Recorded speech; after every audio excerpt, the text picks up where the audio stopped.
restoring Illinois to greatness.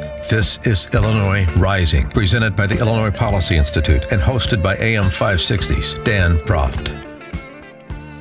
Welcome back to Illinois Rising. I'm Pat Hughes of the Illinois Opportunity Project, filling in for the great Dan Proft. Joining me is a friend of the program and a friend of mine, Ted Dabrowski, who's Vice President of Policy at the Illinois Policy Institute. And Ted, Illinois and Chicago specifically lost another business, big business. General Electric decided to locate in Boston. They moved from Connecticut to Boston. Chicago was in the mix but got overlooked. And interestingly enough, when we looked at that tax foundation report earlier that Nicole Keating so greatly put together, Massachusetts' taxes have gone down, according to that report, over time, being more attractive to business, whereas Connecticut and Illinois are two of the top 5 high-taxing states. And I can't help but think that General Electric's decision to go to Boston in Massachusetts, as you know, over Chicago and then, of course, leaving Connecticut has something to do with that. Well, you can't help but think that a big company like that has to look at the state of Illinois, the city of Chicago, and say, wow, with these impending tax increases and this massive pension crisis, why should we move there? And for all that uncertainty, let's move somewhere else where maybe taxes are headed in the right direction. I think you're right. Yeah, and I think that's really the issue, right? Because, look, I'm from Chicago. I love Chicago. I think Chicago is one of the great cities in the world.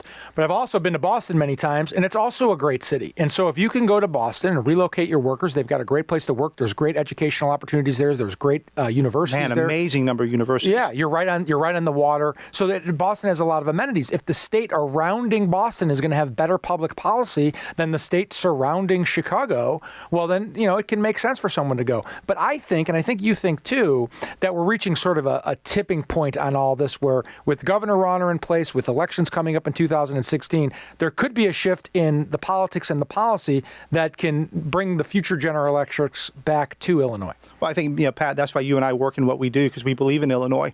I, too, am a native of Chicago, and we want to see Illinois get great again, and we're going through some really tough times. As an aside, I worked for 16 years overseas in the financial markets. I was almost 6 years in Mexico, 9 years in Poland. And so I got to work in the emerging markets, and I saw a lot of countries collapse. I remember the Mexican peso crisis, the Asian crisis, the Russian crisis, all these, a lot of countries have done really stupid things, and oftentimes they fail, they go bankrupt. The good news is that at some point, either outside market forces, the bond markets, something makes them turn around. And if you look at Asia, for example, they've come a long way since the 97 crisis. Mexico has too. Russia, let's not talk about. But what happens is that outside forces at some point make that change happen. And I think we're getting close in Illinois. I don't know, maybe we need to have the next round of downgrades. Maybe CPS needs to go bankrupt. Maybe Chicago has to go bankrupt first. But at some point, we're going to get this back under control. And I think what Rauner's trying to do is good. I think eventually we're going to get back into power and we're going to make the state great again. Yeah, I agree with you. I'm very optimistic about our future for a couple of reasons. Number one, a lot of the great work that's going on in the state from the policy perspective, and including, and this is a little bit of a plug for us, the Illinois Policy Institute that's doing wonderful work, but also the governor. The governor has proven that he's willing to stand up to the powerful political structure that was in place before he got here. He is standing up to Mike Madigan. He's standing up to Rahm Emanuel. We mentioned previously, people thought that they'd be friends and maybe he wouldn't do that, but he is.